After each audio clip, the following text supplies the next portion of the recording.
Hi, everyone. Welcome to our first live session here on NCLEX Lakay page. I want to take this moment and say Happy Mother's Day to all the mothers out here. And I also want to say thank you to every single one of you who have followed me throughout the beginning of this journey on my profile page, who supported me with love, respect, and honor. I want to say thank you, and I will continue to support this mission as you continue to support me as well too. So today I am here doing this live here a little bit different because it is important to know that there's a big misconception out there when it comes to the NCLEX exam. So for those of you who doesn't know about the NCLEX exam, it is the exam that is required after you have successfully passed your nursing program, whether it is the LPN or RN. The route doesn't stop there. You have to go sit and take the NCLEX boards so that you can be licensed in order for you to start practicing as a nurse. And this exam is found to be challenging by most. And I'm here to change that for you because the NCLEX exam is not testing only what you remember, what we call memorization, but it is also testing your clinical reasoning as well as your clinical judgment. This is why I created NCLEX Lakay, so that you can have the simple logic of how to think clinically with reason when it comes to nursing. So basically, when you are sitting in front of the exam, they expect you to think like a nurse. This is why everything we create here at NCLEX Lakay is centered around clinical reasoning as well as clinical judgment. So today we are going to do few drills just to showcase the two important tools that we use here all the time in order for us to figure out the patient scenario as well as what is the best option or best choice for the patient. So the first one is known as SCAN. For those of you who have been following me for a little while now, you know I love to use the SCAN framework or the SCAN method. And the reason being is because if you learn to master the SCAN framework, not only you'll come down with the problem, but you'll also figure out the priority because you know NCLEX is huge on priority. So that's one of the tools that we use here all the time so that we can scan any NCLEX situation so that we can break it down. The next tool we're going to use today is what we call the stability check. So why is this one important? It's also important because it's important to NCLEX because NCLEX is big on stable versus unstable patient. So let's begin to see how we're going to press both tools against these scenarios that we have here today. All right. So we're going to start with our first case where we're going to talk about a pneumonia patient. This is an older patient who was admitted when now they are having cough and fever. Their oxygen saturation is 89% on room air. Their respiratory rate is 30 per minute, and they are also having crackles in the right lung. This client here is newly confused. That is important. And their blood pressure is normal at 122/70. Before you try to even figure out what's going on here or even answer this question, I want you to pause. I want you to pause so that we can do this logically, systematically with clinical reasoning. Oh, by the way, when NCLEX is talking about clinical reasoning, this is what they mean. They mean that they will give you a set of clinical information, whether that is through what we call subjective assessment, what the patient is reporting to you, and also what we call objective assessment, what you, the nurse, will measure and analyze so that you can come up not only with what's happening with the patient, but the best possible choice and decision for the patient in that time. So this is why their whole exam is centered on clinical reasoning. So our job here at NCLEX Lakay, especially when we are applying nursing logic, is to do it with the SCAN. That's the first step that we always apply here whenever we are interacting with any NCLEX question or we are taking care of patients. So what do we mean when we are scanning? Whenever we are scanning a patient situation, there are four important questions that we need to ask. Number one, what is the danger or what we call red flags? Number two, what is the system that is affected here or the system that's being under attack? And number three is what nursing concept is failing here. This part here, I just want to pause because it's very important to NCLEX, because NCLEX is not testing your memorization. NCLEX is testing concepts. I will say this over and over again because NCLEX is huge on testing nursing concept. What that means is they will not tell you, oh, by the way, we are testing, or this scenario here is about oxygenation. They will give you the data and they expect you to know what is going on and which nursing concept is failing here. Basically, what this is asking you, what is NCLEX really testing here?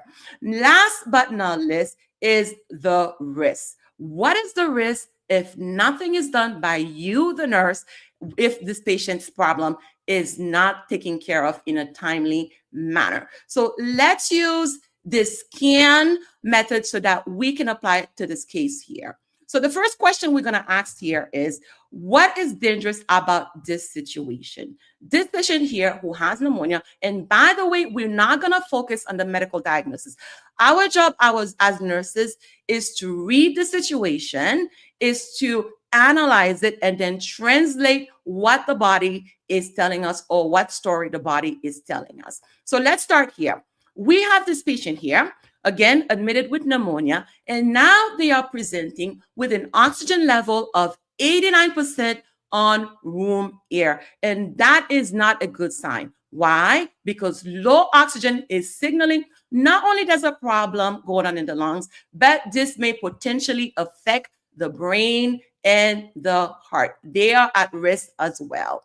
Next, we have a respiratory rate, which is elevated at 30 per minute. This is what we call the work of breathing, and it's fast right now. Now, this is one of the ways that the body will compensate when something like this is happening, especially with low oxygenation. Now, the one that's really key here with this scenario is the new onset of confusion. Now, moving forward, whenever you see confusion, you see dizziness, this is what we describe as decrease or change in level of consciousness. And whenever you see level of consciousness that is changing, that means the brain is affected and it's not functioning as it should. And that usually means there is poor perfusion to the brain until we prove it otherwise. So these are the red flags. And the reason they are the red flags is because if we don't take care of them, they become life-threatening to our patient here. Next important question that we need to ask, especially to this patient case here, is which body system is affected here? Now, we have oxygenation, we have respiratory rate. So that means we are dealing with the respiratory system. And this is very important because we need to know where the root of the problem is so we can figure out what's going on. Now, if you remember, the respiratory system is responsible for two major actions. Number one, oxygenation, and number two, ventilation. Now, when we look at this scenario here, which one can you figure out is failing here when it comes to the respiratory system?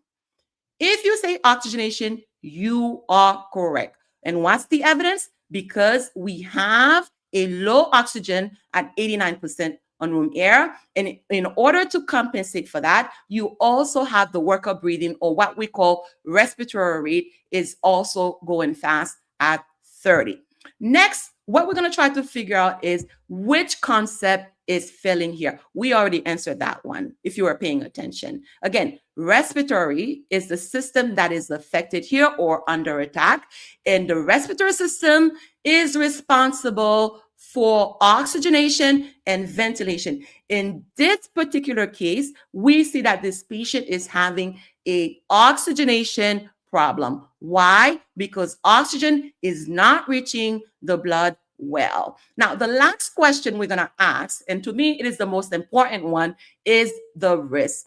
what is the risk if I do nothing to correct this problem as the nurse? Now, before we answer that question, when we mention risk, I want you to remember that there are two types of risks. One is the actual, the one that is happening right now, and the second one is what we call potential, meaning that the actual problem can get worse if we do not intervene or if things are not corrected in a timely manner. So in this scenario here, we have a patient who has pneumonia, and now they are having respiratory distress. Okay, and this is evidenced by their low oxygen with new confusion. And we know with oxygenation, if we do not intervene or take care of that, that can lead to respiratory failure, and respiratory failure can lead to respiratory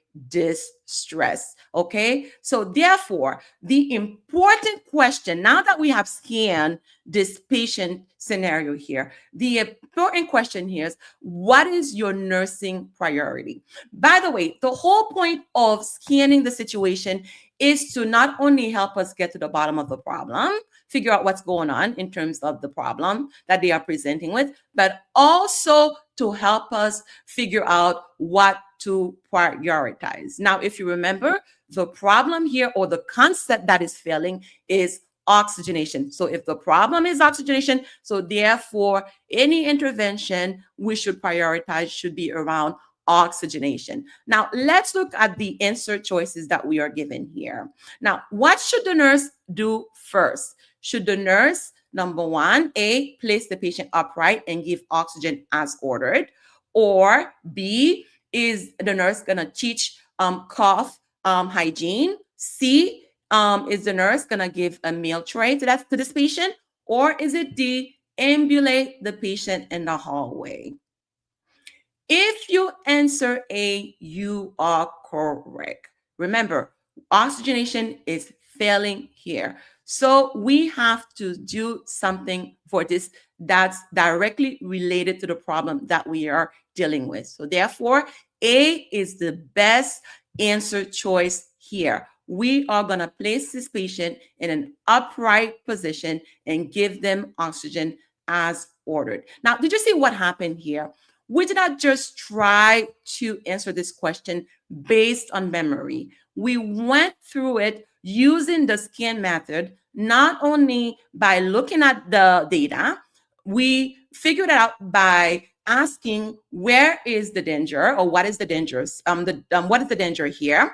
And number two, which body system is under attack? And number three, which nursing concept is failing? And number four, what is the risk if nothing is done? And just like that, we have gone through a scan, okay, where we scan the situation. And this is what we need to apply every time we are engaging with an NCLEX situation or an NCLEX question.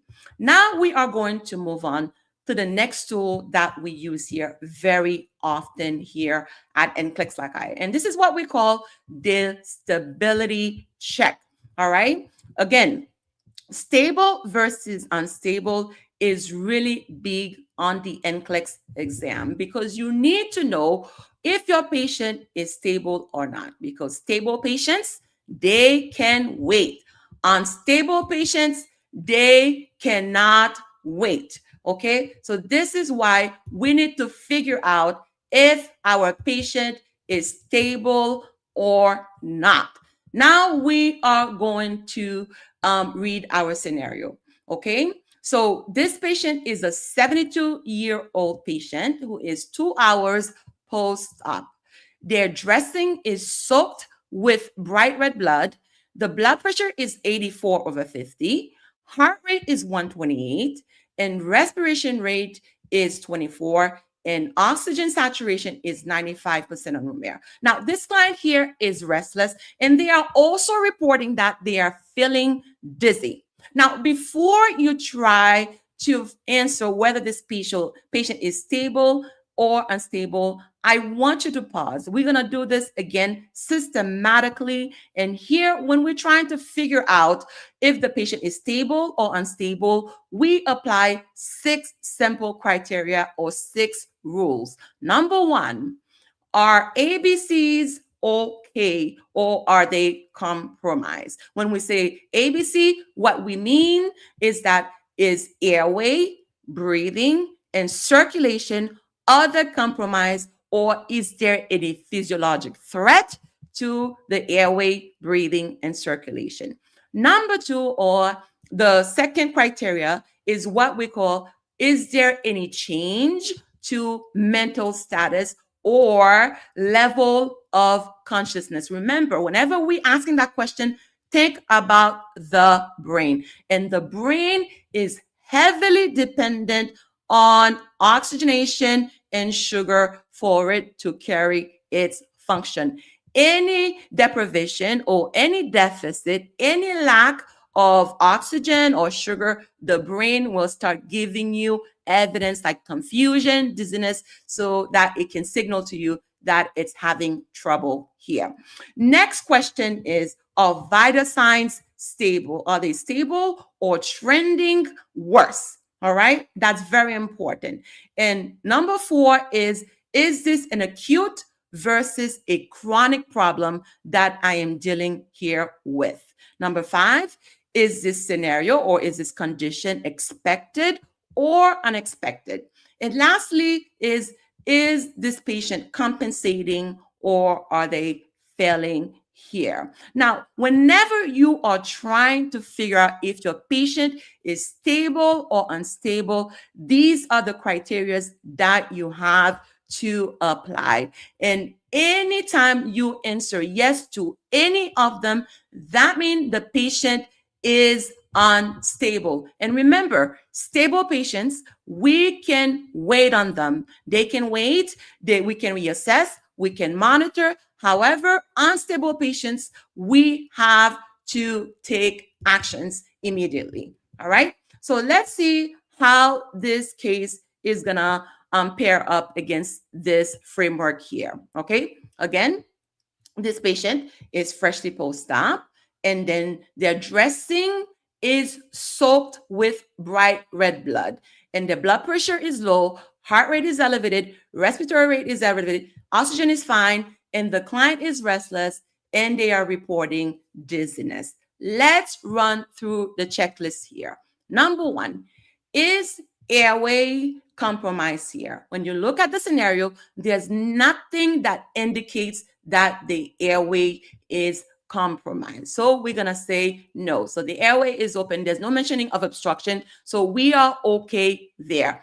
Next question we're going to ask is breathing okay? Breathing is okay with the exception of the respiratory rate that is elevated at 24, but it's not showing any signs of collapsing. So therefore, there is no major compromise or physiologic threat against the breathing. Next question we're going to ask is circulation failing or compromised? If you answer yes, you are correct. Why? Because we have a low blood pressure, and then the heart rate is high. If you remember at the beginning, we say that blood pressure and heart rate has to do with the cardiovascular system, and the cardiovascular system is responsible for circulation, or what we call perfusion. So therefore, whenever we have low blood pressure, that means the tissues, the organs, and their cells, they are not getting perfused or enough perfusion.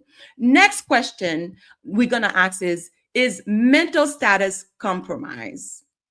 If you say yes, you are correct. Why? Because this patient here is restless and they are also reporting dizziness. These are red flags that are signaling that the brain here is having trouble, and it may mean that there is low blood flow to the brain, or what we call low perfusion to the brain.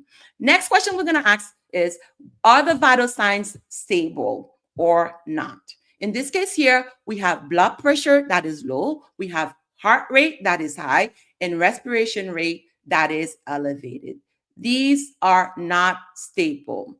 Moving on, we're going to ask, is this an acute versus a chronic condition here? This patient is freshly post-op, 2 hours after having operation, and now they are presenting with this clinical manifestation. So therefore, this is acute. This is not chronic. And next, we're going to ask is this expected or unexpected? Let's take a look here.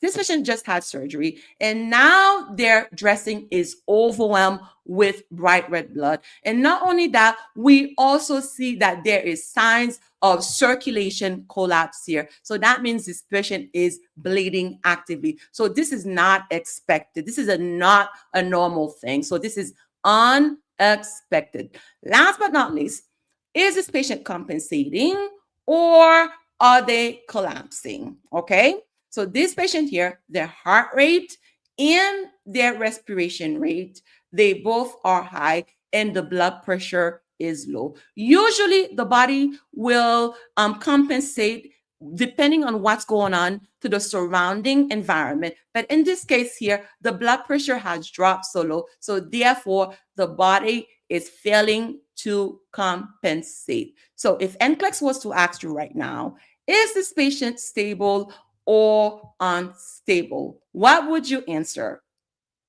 If you say unstable, you are correct. Why? Because the evidence is clear. We have low blood pressure plus active bleeding, which all are detrimental. They are red flags. Remember, anytime you have a collapse or you have failing circulation, what we call perfusion, that can lead to shock. Okay, so that's why this patient is unstable, because they are showing signs of shock, and this is threatening ABCs. Okay, when I said ABCs, mostly see circulation. All right, so what is the best option here? The best option for this patient is to apply pressure and call for help, because you need to act now. Remember, stable patients, they can wait.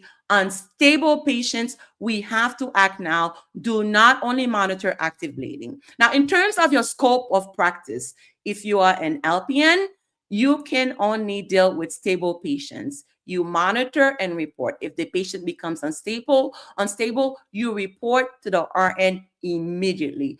If you are an RN, of course, you can take care of stable patients. Same rule apply here. Stable patients, you monitor, you teach, you delegate. Unstable patient, you act and you notify your provider. And just like that, we have checked this patient stability. Now, we have applied two important frameworks for you to use every time you are interacting with NCLEX question. Now, this is not just tools for you to use. They are here so that they can help train your brain to recognize pattern. And this is what NCLEX is all about. NCLEX is all about you recognizing pattern. And this is why we have created these tools for you to use. I thank you guys again and again for supporting NCLEX Lakay. Continue to follow us, because we will be branching more of these cases and more of these tools so that you can be well on your way to being and thinking like a nurse. Thank you and have a good Sunday.